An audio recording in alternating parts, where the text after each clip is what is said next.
Let me tell you a quick story about how a rent back agreement almost went completely sideways. For those who don't know, a rent back agreement is basically when the seller and the buyer agree that the seller will stay in the home for a certain amount of time after they sell it to the new buyer as a mini lease.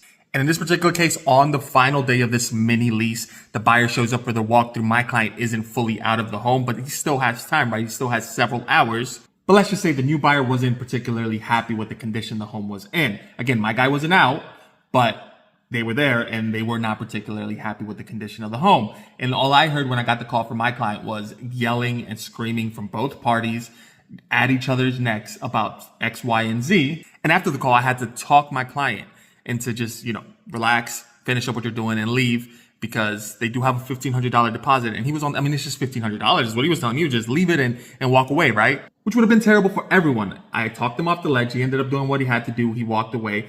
It was happy at the end.